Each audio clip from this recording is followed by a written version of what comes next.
Hello, everybody. Welcome to another edition of Amplify Your Business. On today's episode, we're going to be talking about partnerships. So I have Ron and Brandon from Benchmark Mortgages. They've been doing it now for 18 months, and they have some stories to share, some experiences to share, and some insights as to what worked, maybe what some of the surprises were along the way. And then we'll also get a little bit into, holding on to that brand when you're merging with another brand, and how difficult it is to kind of let go of the baby that you've created. And so we'll get some insights there as well. So welcome to the show, Ron, Brandon, happy to have you here. Thank you. Thanks for having us. Okay, so one of you, would you be willing to tell us a little bit about Benchmark, what it is that you guys do over there? Sure. So, we are licensed professional mortgage brokers. That's 90%, 95% of the work that we do. There is some other components involved there, but the main component within Benchmark Mortgages is mortgages, helping clients secure funding for real estate, whether that's their owner-occupied home, an investment home, a vacation property. And the benefit about a broker is that we've got multiple options with multiple lenders. So rather than knocking on each bank's door and providing a host of information about your situation and hoping they're giving you the best deal or the best advice or the best recommendations, we're able to do that with sort of one appointment or one consultation.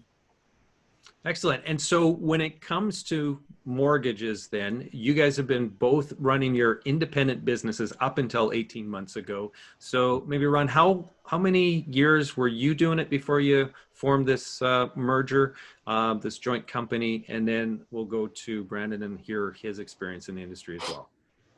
We're both about the same tenure actually in the industry. We both started, Brandon, you can correct me if I'm wrong, but 2009 I got licensed full-time. I started in 2010. And have never looked back since then. So yeah, it's going on, I guess, 11 years of being a mortgage broker. Mm-hmm. Yeah, and I started in California actually in 2006. But when I transitioned here to Canada, Benchmark began in February 2012. So about when we combine all of that together, 10 years about the same. So from that standpoint, it was good. We had the same level of experience, the same industry connections, and the same foundation, I guess, with which to build from. Were you guys basically similar sized in terms of the company size before you guys did this joint venture? Yeah, we were very similar size. We were actually, friends yet friendly competitors, I guess, to a certain extent.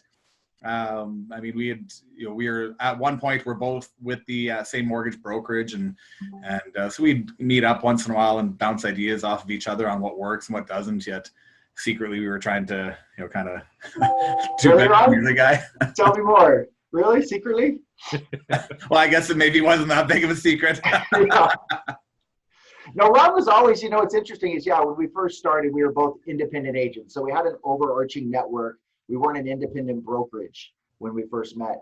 And what was very complimentary about Ron is that you have, many people in business view their competitors as strictly competitors. But I think early on, Ron and I were invited to some sort of mastermind groups or whatever you want to call them, where it was sort of an environment where other business owners in our industry, and so this might also be relevant to other businesses in other industries where they do something similar, but we would gather around a table for breakfast and just share some of the challenges and successes we would have. And so even though it, to Ron's point about it being secret, about we were competitors, but he was always very complimentary. So in the sense of surrounding yourself with people that, yes, you're a competitor, but I still like, trust, and respect you as an entrepreneur. And I know that I have somebody that I can bounce an idea off of that I'm not going to feel like it's going to impact or threaten my revenue as a business. And so at one point, one of us were each nominated for an award. And, normally on social media platforms, you don't want to be the guy that's saying, hey, congratulations, so-and-so on your award. You want to put the light on yourself. And Ron was one of the first ones, which is why I think our conversations felt safe to broach the conversation of partnership. Ron was one of the first ones, Ron, and I remember this specifically, where he went on a social media platform and said, hey, congratulations, Brandon and Benchmark, on your nomination for top whatever, or best customer service in Canada, one of those. And it was just like, wow, that takes a strong person to be able to say, this is not going to threaten my business. And even if it does, I'm secure enough to compliment a colleague that I also respect. So Yeah, kudos to you, Ron. That does take a lot of confidence in your ability and what you're doing. And that's one of the things that always amazes me, because no matter how small it feels like maybe an industry is or a market size is, there's always lots of business kind of like that goes around, right? That is available. And so when we have this come at things from this place of scarcity where we're trying to hold on to That's a good word. every Yeah. last potential deal or every little piece of potential lead, oftentimes that fear almost cripples us, and we don't open ourselves up to the greater opportunities that maybe are there, just in terms of business in general, but obviously in your guys' case where it opened the door then to having some conversations about maybe getting together and becoming partners then. So I that's think that's a real struggle too, Lance. And again, I think you're doing this generally to provide some help. And I think one of the things is I've looked at other entrepreneurs that have shared their ideas, they're giving that information free of charge. They're saying here and hoping that somebody benefits from it. And that is a very real struggle that if my story can benefit anybody in any way, shape, or form, moving here from California, not knowing anybody or a couple of families, and having to start this mortgage business from scratch, showing people you can trust me, I'll give you good advice and recommendations, and I'll do the best I can for your benefit. Whereas Ron and other individuals might have had what I viewed as a leg up. They had connections, they went to university here, or whatever the case may be. That word you use, scarcity, resonates with me, because I think I did come from a place initially starting out feeling it was me versus everybody else. And even though we can shake hands at a holiday function or an industry event, I felt as though it's me versus everybody. And it's still a struggle that can come up from time to time, but I think having a partnership also helps me relax and know I've created a niche that if you let go of that mindset and truly are in it to sort of say, I want to do the best for my client base, whatever that is, and I have somebody else or a team of other people that I can be comfortable with, I can let go of that. Like it has to be me and nothing else, and share that information. Because as you said, everything does come around, and what is it? A rising tide lifts all boats. Yes. So that was something that I really had to struggle with in 2012. And then moving into 14, 15, 16, and having these conversations going, no, I'll be okay, right? Whether a partnership materializes or not, I'll be okay. And I don't have to hold tightly to the fact that I'm the only one that provides this service or the only one that does the best job, when clearly there are others that are doing the same thing. So I had to let go of that. And anyway, I'm being transparent and honest because I think it could benefit people in elevating their game in whatever the industry they're in. If they recognize, don't ignore it, but that's a really real feeling that I have. How do I work past and through that so I can see sort of some upside? Yeah. So now, Ron, when it comes to, 18 months ago at the beginning, or probably these conversations happened even before that, I suppose, in terms of getting together and discussing the opportunity that you two maybe might have to come together as partners, what were some of the motivating factors for you at that point? Because I think right now there's probably a lot of businesses out there today. We're filming this in December of 2020. COVID is still rampant. And in fact, we are seeing more cases now than what we did in the spring. And so there's a lot of businesses and business owners that are really under a lot of stress. And I'd imagine there's a lot of guys who are, and women who are out there going, I just can't do this alone anymore. I don't know what to do. Maybe I do need a partner. Maybe I'm going to sell, maybe whatever. There could be a few different scenarios they're looking at. What was your motivation at that point? Yeah, we actually, the conversation started years ago, and we had always kind of looked at each other as being complementary as far as being able to work together and to be able to grow a company successfully. And I've always kind of looked at it as like, you go at this Lone Ranger, try to wear the marketing hat, the accounting hat, the human resources hat, the mortgage brokering hat, you got to just, the business, like there's just a lot of hats to wear. And I don't have a degree in business. It wasn't something that I went to school for a bunch of years to learn how to do all of that stuff. And so early on when we had the conversation, there was still just a lot of question marks on things we just didn't have answers to. And as time kind of progressed, it was just, I found that I kept on getting myself back to the point where it's like, man, I really would love to be able to grow a company to be something that's got longevity to it, that's still going to be around when I'm grandparent and beyond kind of thing that just kind of supersedes me. And so when I'd looked around, and it wasn't, I'd looked at, many, I had conversations with other people, and I just kept on kind of going back to like, man, to partner up with somebody like Brandon, who's got, just a skill set that is complementary to my skill set. I just felt like it seemed like it was a natural fit for us to work together. So when we had met up for lunch, probably 2 years ago or so now, it took 6 months or so to kind of work out some things, but about 2 years ago we had met for lunch, and we had both kind of said like, what do you think? Like, is this worth rehashing? And both of us had like instantly said, yeah, you know what? Like we definitely, we're in a place where it's like, we're both small fish in a big pond. Mm-hmm. And, we had the mentality of 1 + 1 can make 3. And even though, that's not always the case, but like, we just felt that the partnership really could, the 1 + 1 could very well make 3, and that we could actually take this company to the next level. Both of us, we had kind of built our separate companies to be, for myself, it was kind of, I'd plateaued to a certain point, and I just felt like, having the right partnership in place would be able to help create that longevity of the business. Yeah. So I'm really curious, Brandon, when it comes to the partnership, oftentimes people make really great partners because one person's really strong in certain aspects of the business and the other person is really strong in other aspects of the business. Is that the case with you guys, or do you both have very similar strengths, and just it's just you surround yourselves in with the team, or you build that collective team that has really supported both? Really timely question there, hey Ron, because we were just talking about this overlap, right?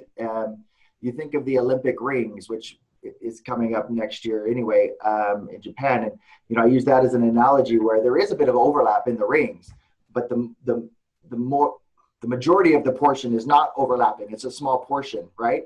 And Ron and I identified that we are very strong in a lot of similarities, and what we're not strong in, we feel like we're both competent enough that with the right amount of time, we could learn it and probably add that attribute to our skill set. But what we've identified is, while we're similar in a lot of things, that the best results are going to come from when we do divide and conquer. So while we might both be equal in some areas, let's just say, okay, that's going to be your area, right? And this will be, and then I'll take something else, because otherwise there is a lot of duplication that needs to be avoided in order to really get the 1 + 1 = 3. Yeah, it's and that's really important, because obviously if you guys are both doing the exact same thing, then yeah, you're not going to have that combined lift strength that we want. Yeah. Yeah. Okay. So then you've got some complementary skills. You have some overlap. You guys have worked out the roles and the responsibilities within the organization. I'm curious. It's only been 18 months. Are you guys seeing, though, at this point already, that the 1 + 1 is equal to 3, or is it still where you're working things out? So just to give an idea for our viewers as to, the length of time it takes to really get this engine rolling properly. Mm-hmm. Yeah, I would say, the any type of merger requires a lot of effort, and I'd be, I would be absolutely kidding anybody to say that, oh, it's a breeze, it's a walk in the park. And I think we've managed to get through the first year and a half, just because it's, you have different systems and processes and CRMs and staffs, and like there's just a lot that goes into actually merging two small companies. Never mind, I couldn't even imagine two big companies, right? But two small businesses to merge and get all of that set up. I would say the initial 1 + 1 made kind of 1.5. We're kind of working our way there. And we've definitely, it's taken about that year and a half to be able to get ourselves to the point where now, to Brandon's point, it's like, hey, the overlap in the rings is really starting to be less and less, right? We both kind of, it was like, we got to just survive and let's merge and let's keep doing the things that we've been doing. We'll just figure it out on the fly on who's going to do what. And now that we've gotten ourselves to a point where everything's established, over the last, weeks, months, I guess, we've started to kind of transition into, and we have already, we've been seeing that lift off for sure. Yeah, the game plan really was. I think if there's one thing that I could add to your question there, Lance, in response to that, was that I don't know if Ron, I'll speak for myself, I'm not sure if Ron, but I don't know if I underestimated the amount of work that would go into the merge. I understood the amount of work to get to the merge, working through our revenue streams and, letting go of ego. So I don't care whose name's on the door, whether it was Ron's company's name, my company. We both had gotten to a place where we were okay over a period of months saying, if this is best for us, the clients, our team, longevity, market footprint, then great. Then if that's the goal, then everything else, we'll figure it out. I understood how that took so much work. I don't think I really contemplated how much work, again, to Ron's point about the merging of the CRMs, the database. And then more importantly, we each came with team and staff and, processes. And we're like, our greatest thing is we didn't want to be a company that merged and waved the banner and threw some confetti and then found out that the people that helped us get there were saying there's too much transition.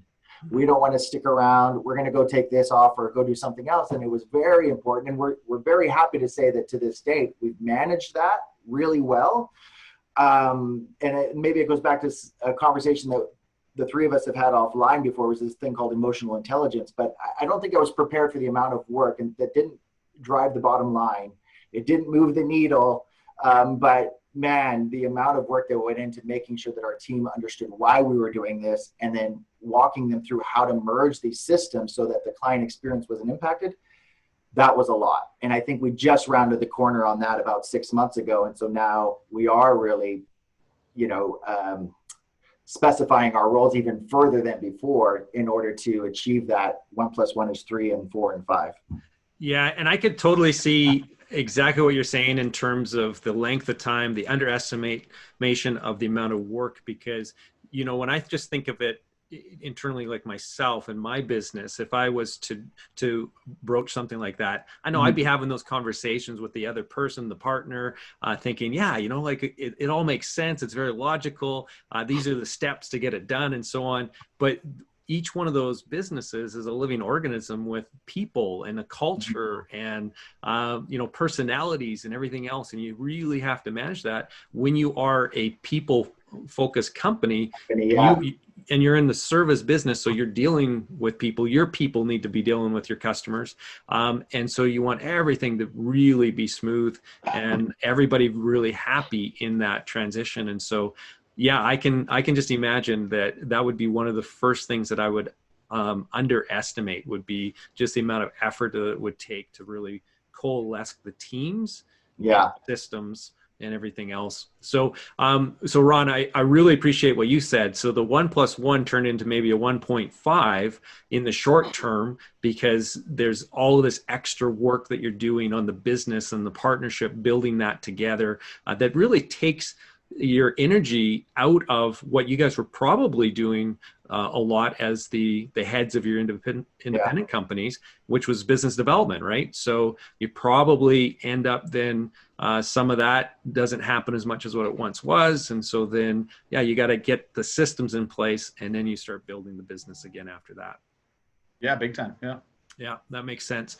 So in terms of challenges besides that, I'm just curious, is there anything else that you would share with the audience to kind of be on the, having an added awareness of when they're thinking about getting into a partnership that maybe they wouldn't have thought, or you guys didn't think about as much as maybe you feel that you should have, things that I wish I would have known, or things that, wow, this became really apparent as I went through it?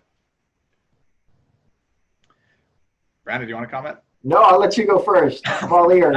There's that's a great question. So, there's obviously to be prepared. I would say, for Brandon and I, both of us were able early on to just acknowledge right off the bat, like, let go of the ego and let's make decisions together for what betters the company together, and not what's better for Ron or what's better for Brandon, or whatever the case might be. So I know that a lot of times people who do have that entrepreneurial spirit, a lot of times there is an ego that is, you almost need to have a certain element of an ego to be able to grow a company, and I mean that in the not in a condescending or negative way, but we did really just have to kind of just be fully transparent with each other, and even to kind of raise the bar a little bit as far as like what each of us were we're doing. But I mean, there's always going to be those unexpected things that you never thought about that you just have to both be prepared to work through it. And as long as you both have the grit and the determination and the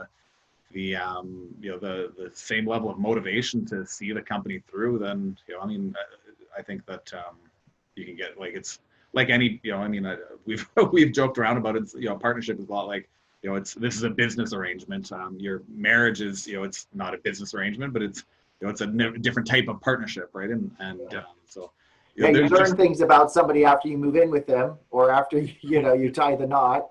And I guess to that question from my side, one of our core values, Lance, is humanity, right? Bringing a sense of curiosity to every conversation we have. And so Ron and I are each married. And so a lot of this partnership conversation trickled back into conversations that we had with our spouses, and recognizing that this is not, for us, it wasn't just a partnership about growth and revenue. It was balancing the hats that we wear. Does this allow us more time to have with our young children? Does this allow us more time to do all the things that on paper look good, but does this allow us to have a better quality of life? Yep. But back to that humanity thing, which is one of our values with people, it wasn't just about, I guess the advice I would give anybody considering a partnership, don't just look at the numbers and the dollars and cents. That's just a bonus. I looked at Ron and said, is this a person that I want to be in partnership with because of who he is as a person? Because I think there are things, just like a marriage, that are going to come up. They're going to, I didn't know that, or I didn't think that we were going to encounter this obstacle. And how are we going to work through this issue of how to allocate funds to spend money on XYZ, or how to do whatever? And at the end of the day, what helped me feel confident, because we had a team of lawyers and accountants to help us work through the stuff that was beyond us. So that side was not a blind spot. But I think when you're considering partnership, it's, regardless of how successful or whatever this person brings to the table, or a team of people bring in the partnership, is this somebody that I can see myself with long term?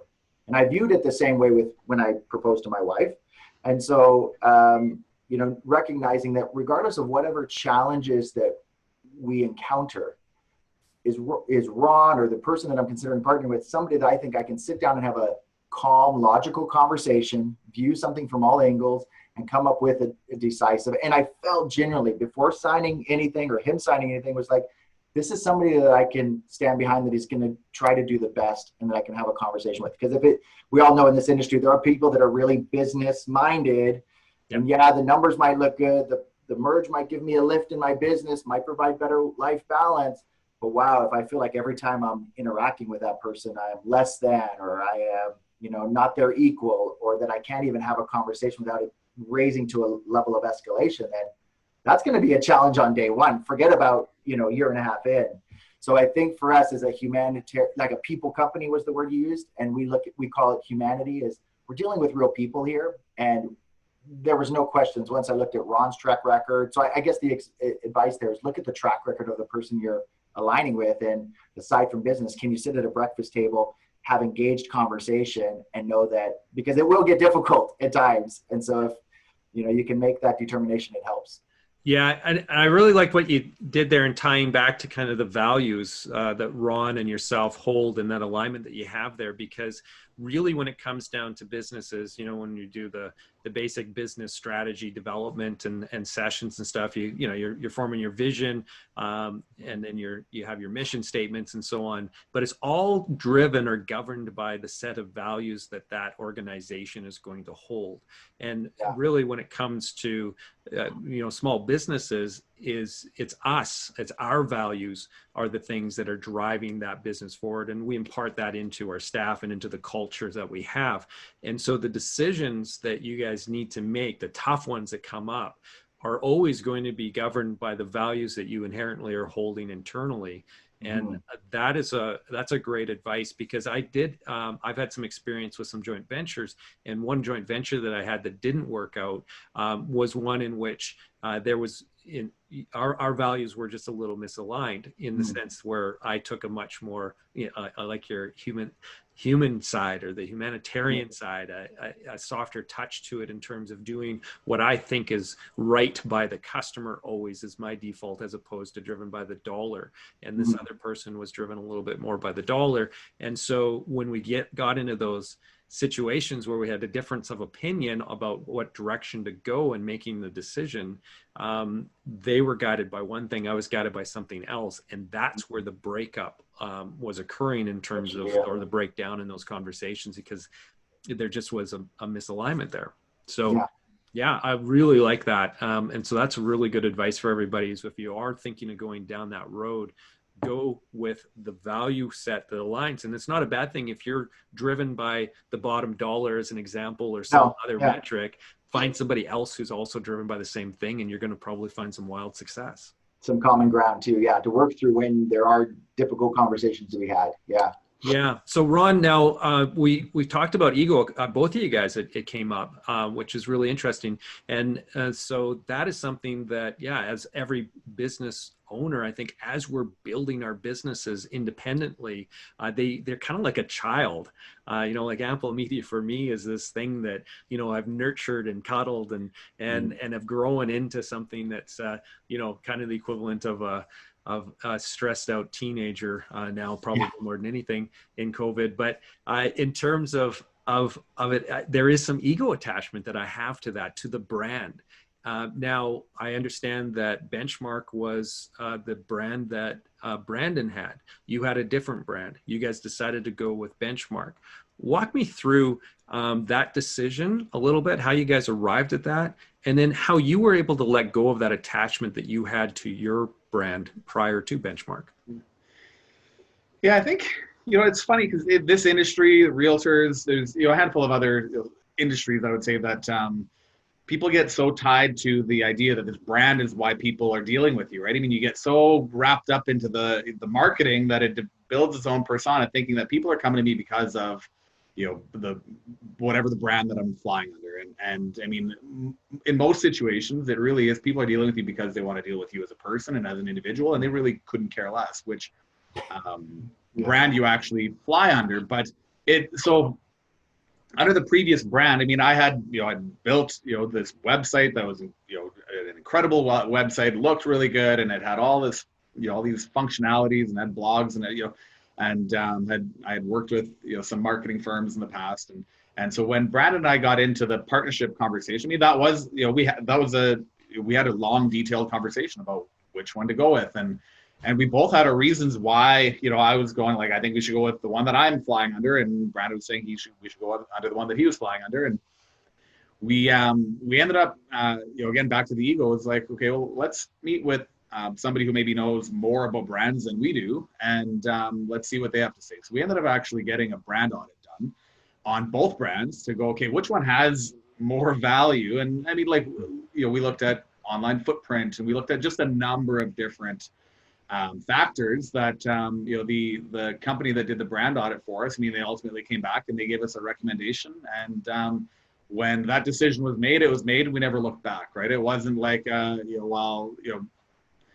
never hold that over Brandon's head to be like, well, we took your brand, so now you owe me this, or right? It was just like, when the decision gets made to do something, that's the decision, and let's move on. And so we just transitioned over, and again, I mean, I hate to use the ego word, but it's like, just check your ego and do what's best for the company. And in our case, I mean, we came to the term, before the merger, I thought my brand was going to be the one to go with. I like the colors better, and I like I had my office painted in a certain way to match it, and it seemed like it was, but by the end of it, it was like, who cares? Like, this is the brand that we're going to fly under. It's a great brand, and let's roll with it, right? I like the approach that you're taking too. It sounds like you guys, when you approached the whole idea of partnership, you brought in some external resources to help you guys navigate through that. So the lawyers, the accountants, all those, to figure out valuations and everything else. But you also looked at it from the brand standpoint, which is really, really smart. I don't know if every business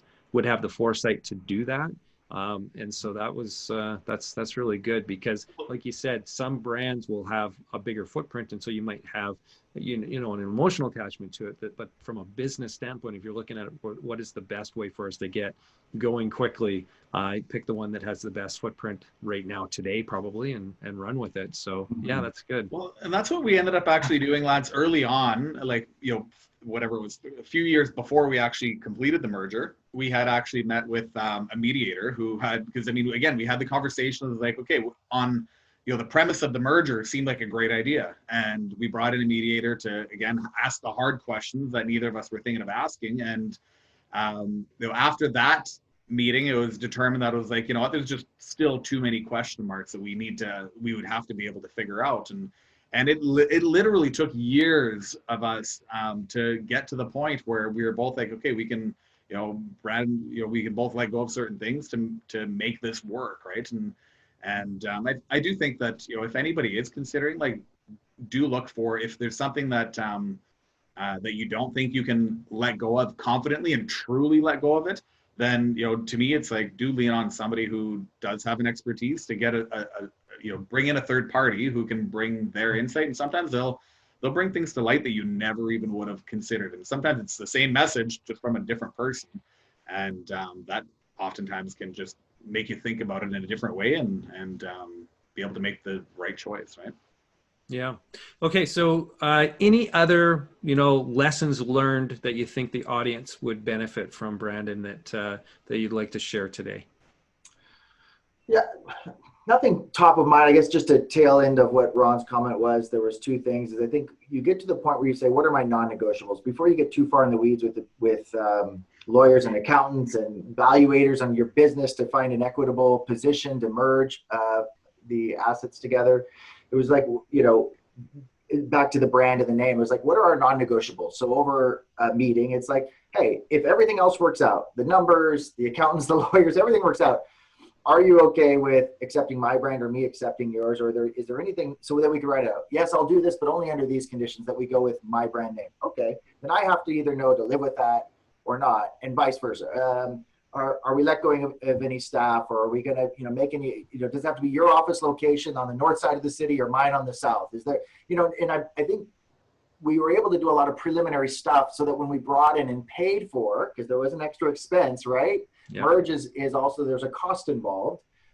Before we brought in those people, we were able to identify early on, like, as long as all of these advisors help us look out for our blind spots, take care of the accounting and the legalities of things, we were able to talk through what non-negotiables there would be. So if you identify early on that there are something, that you can sort it out before the expense and the time of bringing in these third parties. So anyway, if that helps at all, we were able to identify, like, no, this makes so much sense that I guess I'll live with the fact that whatever name it is, whatever office location it is, we've already identified that. So that helped us feel comfortable. Like, we'll let the powers that be guide us, because that's their expertise. Just like if somebody came to us for a mortgage, you could read anything online, but you came to us for a reason. And so let's use our expertise to benefit you. The second challenge that I guess that was a bit of a surprise to me, it wasn't the clients that saying, oh, these two, amazing, wonderful, good-looking guys are joining forces. You can edit that out. It was the industry itself. So we have business-to-business relationships with different banks and their team and whatever. And I remember at one point, one of them came to me. So we send lots of business to different banks and lenders, and they all have their representatives to make sure compliance is done correct and everything else. Came to me and said, oh, Brandon, you finally got what you wanted. You've always wanted a partner.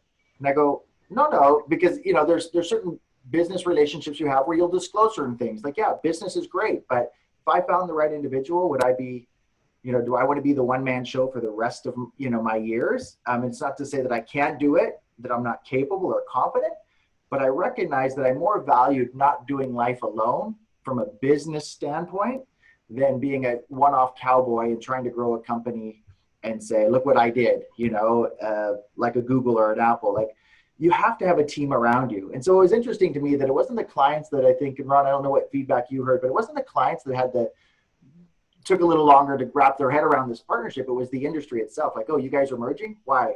And, oh, you've always got what you wanted, Brad. You always wanted a partner. I go, no, it's not that I've always wanted a partner. It's that I always recognized early on that I could only go so far on my own, and at what cost. So yeah, I could build a great company and organically grow year over year by a certain percentage, but what's the toll that it takes, back to how we started the call, with wearing so many hats? And are you pulling the best out of yourself by spreading yourself so thin?